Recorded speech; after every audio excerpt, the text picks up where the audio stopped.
Hey, how's it going, guys? I'm Paradoxic, and welcome back to the haunting of welcome to the haunting of Bly Manor. I haven't actually started the season yet, so I can't really say welcome back just yet. But welcome to the haunting of Bly Manor, another Netflix series.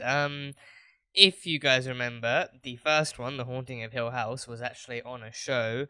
It was on a poll that I put out a long while back of shows to replace Dexter once I was finished with Dexter, and I have come up with a successor since. I have come up with a successor to Dexter. It's not haunting. It was never haunting. Once Bly Manor came out, I wanted to be able to react to this. So then I figured I would need to react to Hill House first. So then, or at least watch Hill House first in the most casual sense, which I did. So I went and watched Hill House in my own time, and it was great. I loved it. It was a really great. I think especially like for a horror show, it was great because it didn't rely solely on horror the way that I've experienced it. It wasn't like a typical it wasn't like a typical kind of ghost story. It blended a lot of different themes and different kinds of stories and characters together, so that it was like a really fun take on like what like a horror story would be, especially one with like ghosts and like an actual haunting and stuff. So it was a really fun show. It was a super fun show. I watched it in over the course of like 2 weeks. I kind of wanted to get through it, but then the more I saw of it, the more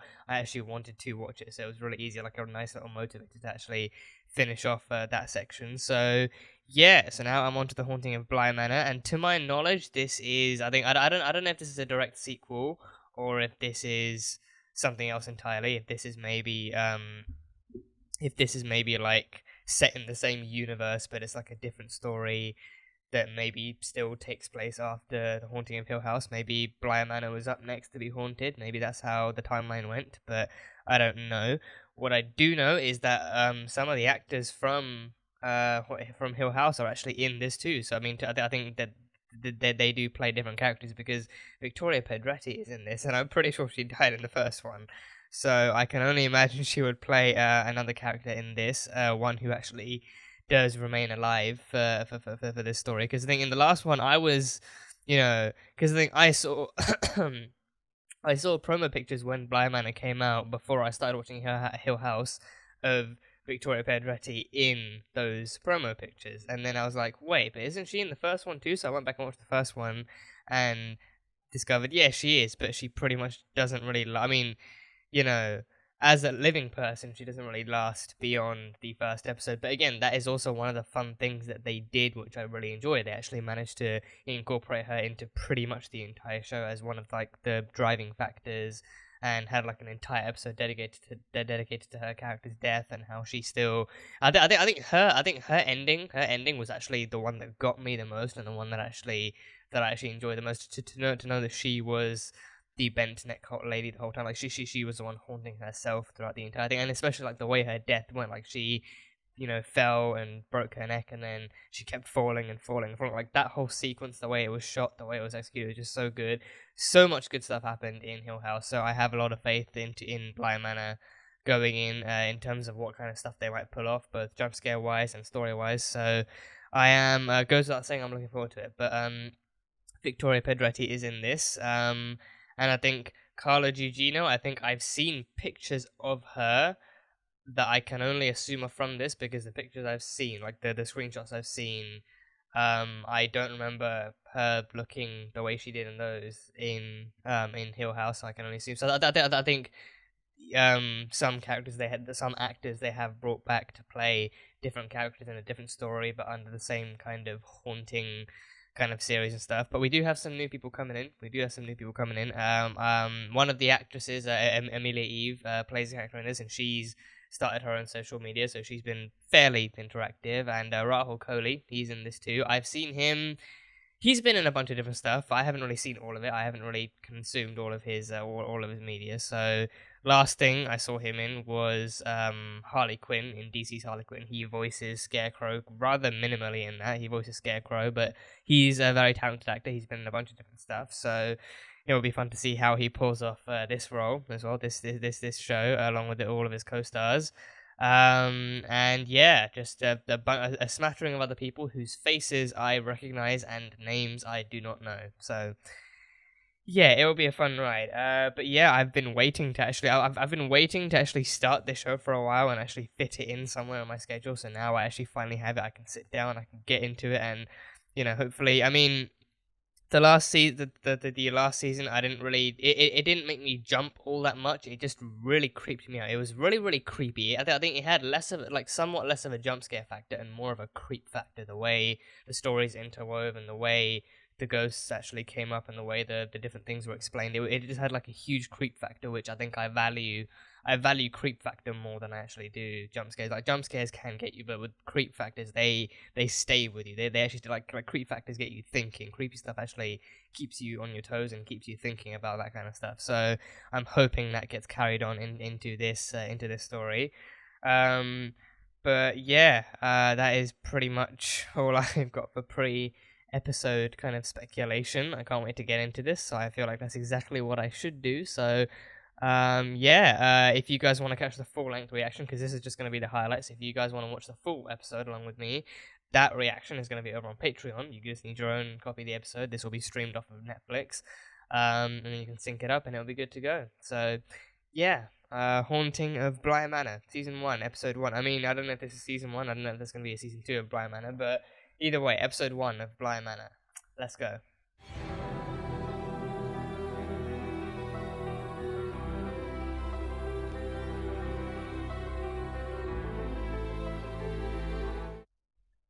Oh, okay, that's the end of the episode. Oh, okay, okay.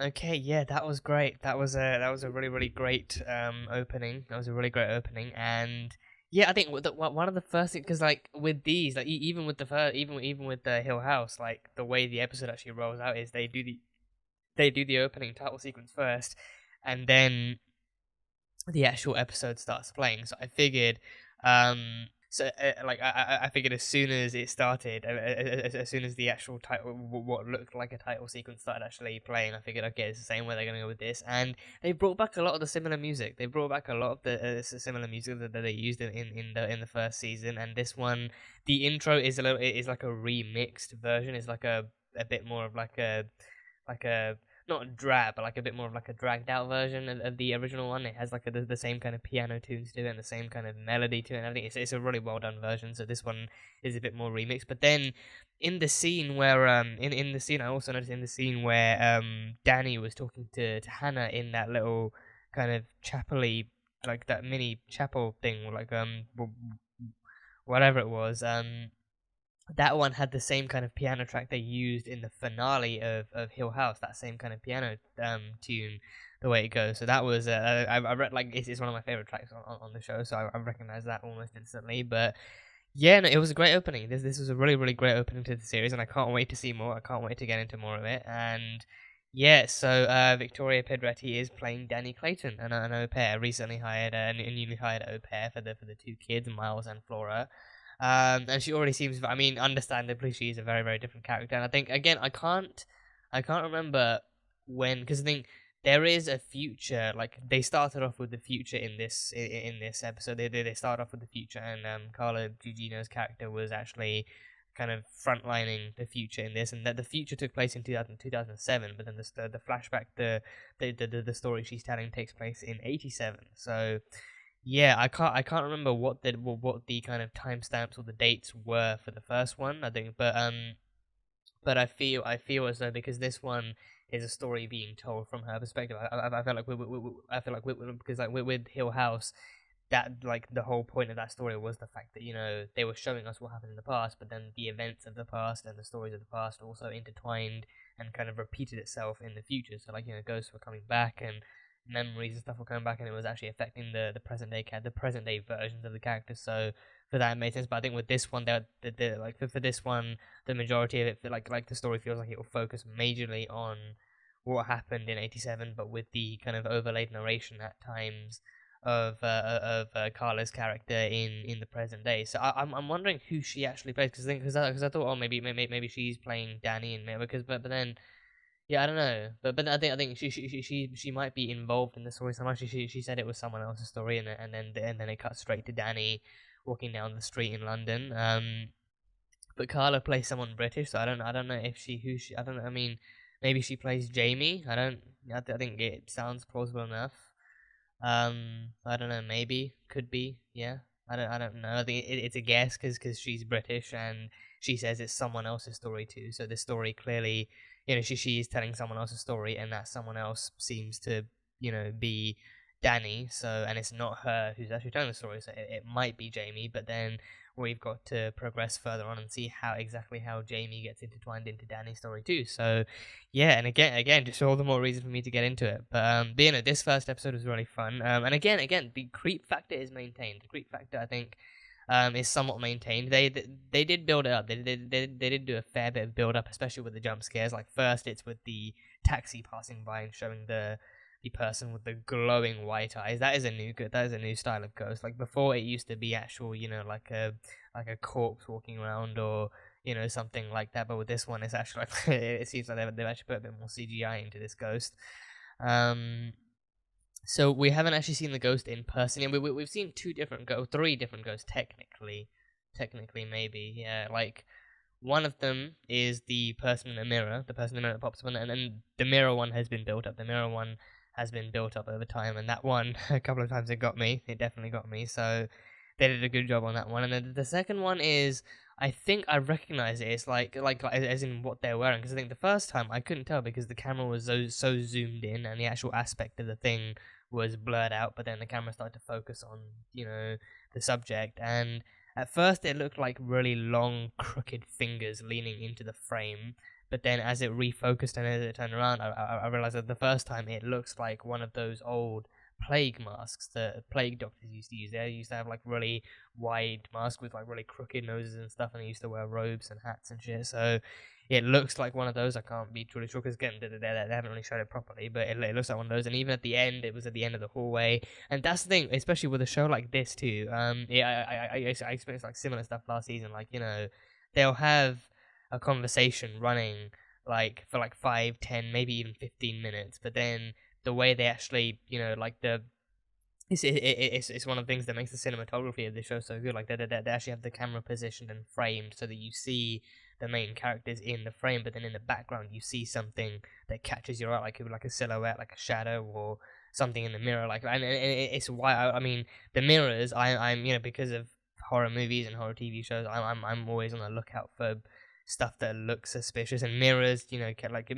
mirrors are cliched kind of, spots for hiding scary stuff or for making scary stuff pop out and jump out and stuff. So, I was just naturally on the lookout for mirrors and just, immediately cautious around mirrors. But, other times it's like, it could be someone standing in the corner that doesn't immediately make themselves known, and they're blurred out, and they're blurred out until their presence actually becomes relevant in the conversation.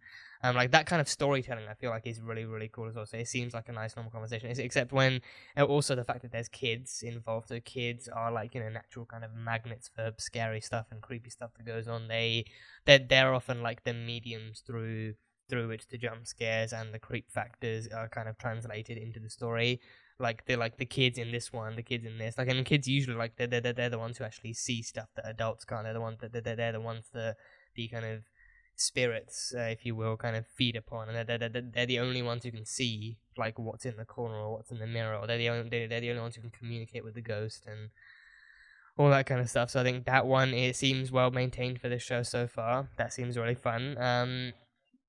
And yeah, so the scary stuff was well done. And then we have the lady in the lake, which we've yet to see, but that seems to be another one. But yeah, no, so there was another one. There was another kind of like a governess. They called her Rebecca Jessel, who actually worked there years before Dani came along, and she.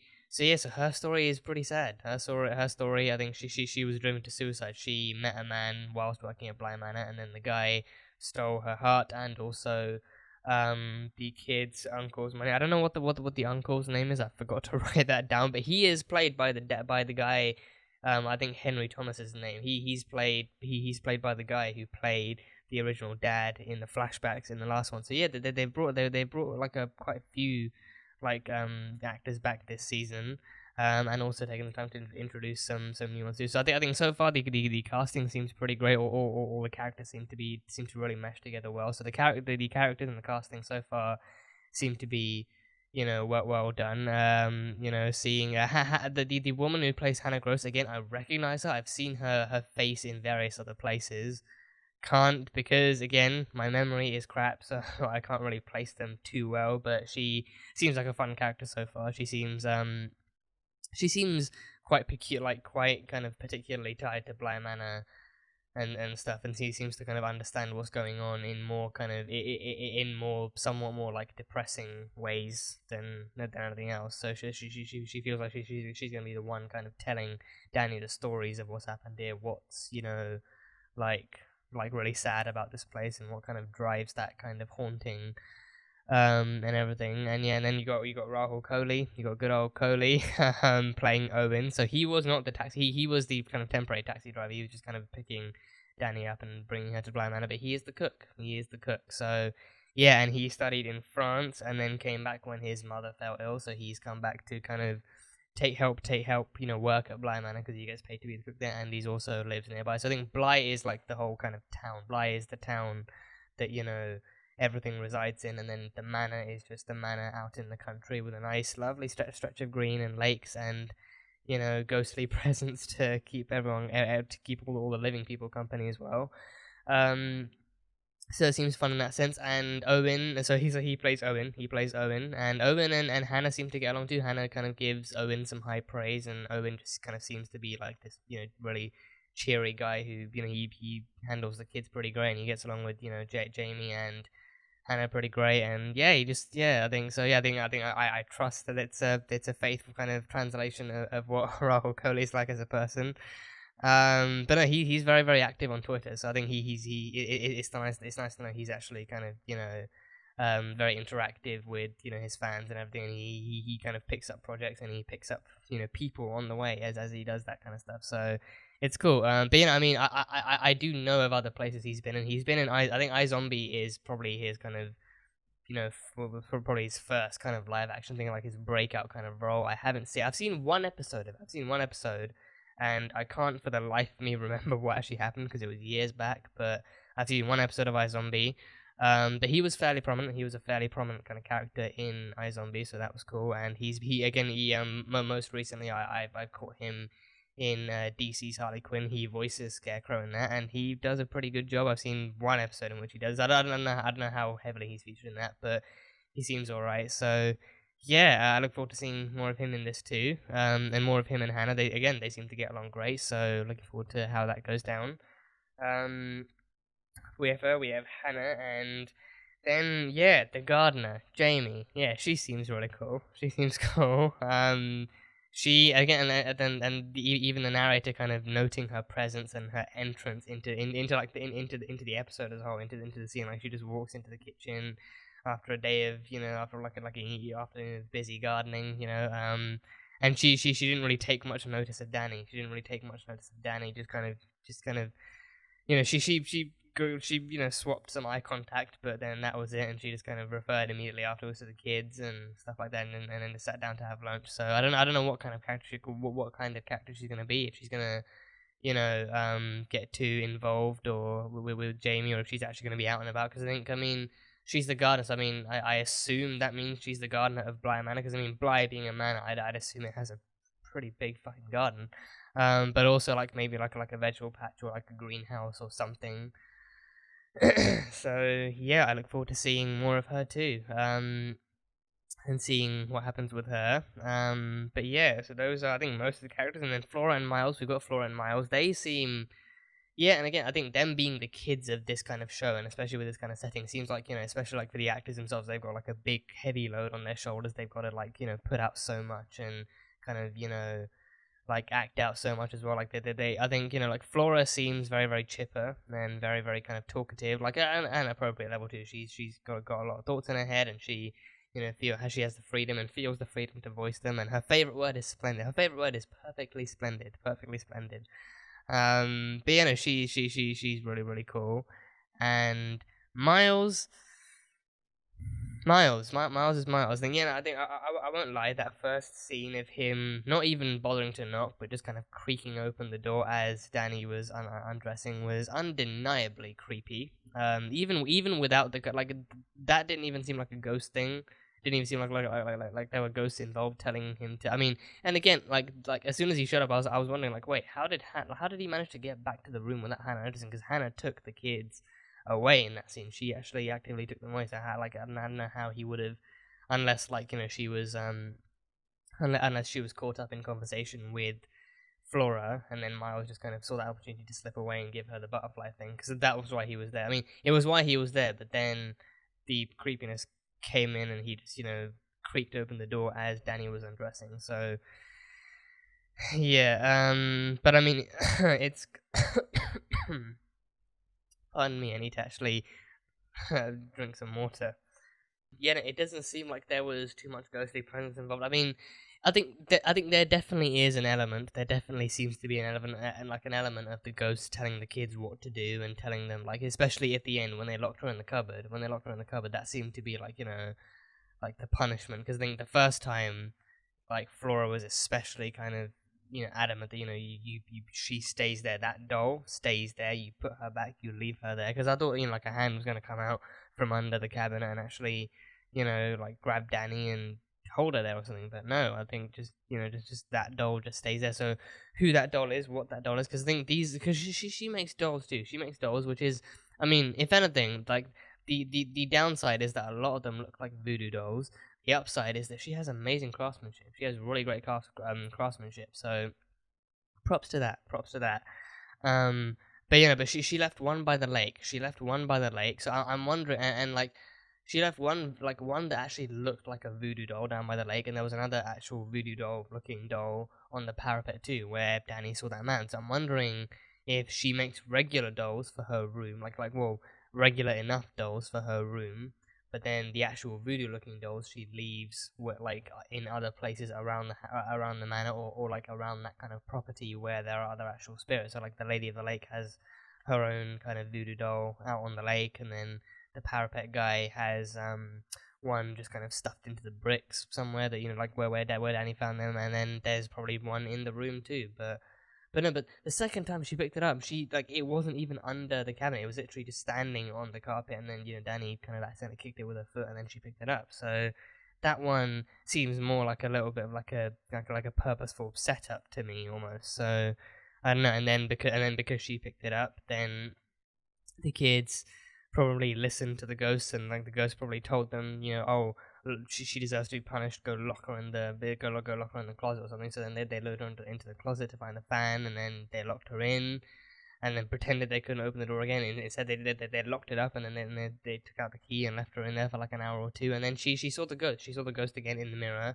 And I was wondering when she started getting all heavy breathed and panting and stuff, I was wondering like if she's claustrophobic. But then like with or without claustrophobia, that kind of situation would be incredibly stressful for anybody, being lured into a closet and locked in, and just being kept there. And then she saw the ghost to make things even worse. And then I think that one I can't remember, because I think with that one she actually must have seen the ghost, because I think the back I think, if I remember correctly, her back was turned, and then the camera cut to the actual mirror side of things, so that we could see what she saw, and then the ghost was reflected in the mirror. So then that's why she went to cover up the mirror too. So I think in that one she must have seen the ghost. And then having remembered that I mean, as soon as I saw a mirror in there, I was like, okay, yep, she's definitely fucked. And then she just immediately clambers on the mirror and tries to cover it up, and then that doesn't work, and then she actually ends up somewhat kind of passing out there for like an hour or two, and then the kids open back up again. So that's the whole thing, and then she decides to investigate further. She was going to go to her room, and then it was in that exact hallway scene that down the end of the hallway, I could see the same kind of plague doctor mask thing, so I figured that thing was going to come up and creep up behind her too, or make some noise, but then no, she caught the footprints leading out onto the grounds and everything, and then the front door was wide open, so she went out there to investigate, and then saw the kids in the window. So it was a long episode. A lot of stuff happened, a lot of kind of mainly just kind of establishment with some mild kind of jump scares and mild creepiness. But it was a great opening. It was a very, very great opening, very enjoyable. I think it did what it needed to do to set up, and it did like an appropriate amount of setting up. So that much is appreciated, and it's very, very enjoyable. So I definitely look forward to seeing more of this and seeing more of what the show and its characters and everything have to offer. So yeah, I think this is a Netflix series, so it's all out already. So it's like an all-in-one kind of thing, because this kind of stuff is the kind of stuff you binge watch. So I can safely assume, I can safely assume that everyone watching this reaction has also watched the actual show, so you guys have nothing to worry about in terms of spoilers. But I do, so let's keep the comment spoiler free. But other than that, absolutely let me know what you thought of this opening and what you thought of this episode, and if you guys enjoyed Hill House, and if you wanted to like see any similarities from that to this, or if because I think Hill House, I think that one is based on a book. I think Haunting of Hill House is based on a book. Bly Manor, I think it might be too. I don't know. I think it might still be. I did hear something about it actually being like a series. So then the writers of this show were kind of like curious about actually continuing the series and doing Bly and a couple more and stuff. But I guess we'll see. But this one isn't really too new. This one came out like like a couple of months ago, like September, October. So I am fairly late to the party. But I will get through it, and hopefully together with all you lovely people too. So yeah, let me know what you all thought and what you're looking forward to, what your theories are. But yeah, that is pretty much all I've got from this one. It's pretty much all I've written down. And yeah, I think Dani was also a former teacher, also a former 4th grade teacher, so she has plenty of experience actually teaching. Because I love the way she explained that too. Like it's not just the fact that she teaches; it's also the fact that she's experienced loss. Like the kids lost their parents and their kind of their former nanny as well, like not too long after that too. So like almost every guardian they've lost, except for their uncle who's in the center of London. He just kind of works in the center of London, so he doesn't really come over to Bly all that much. But then I think the way she explained like how her actual experience actually ties in more ways than one. Like she knows how to take care of kids. I mean, taking care of like 25 kids, understandably, it's a huge kind of ordeal, like a huge kind of task to take on, even if you're an experienced teacher. So her kind of like and because of her classroom experience, she is still expected to tutor the kids. And they have like an actual classroom, like a room dedicated to be a classroom with two separate desks and everything. So that's kind of like a cool environment and everything. So yeah, it'll be fun. It'll be fun to see how it all goes down and how she manages to teach anything in a house filled with all these spirits adamant on doing evil stuff. So yeah, it'll be fun. But that is pretty much all I've got. So I will see you guys for the next one. But yeah, that was the Haunting of Bly Manor, season 1, episode 1. So thank you guys so much for watching this video. If you guys enjoyed it, then salt and burn that like button. Comment on what you thought of the episode and what you think is coming up next time on the Haunting of Bly Manor. Once again, if you guys want to catch the full-length reaction, that one is going to be over on Patreon, so you can go check that out over there. And yeah, that is it. So, I will see you guys next time.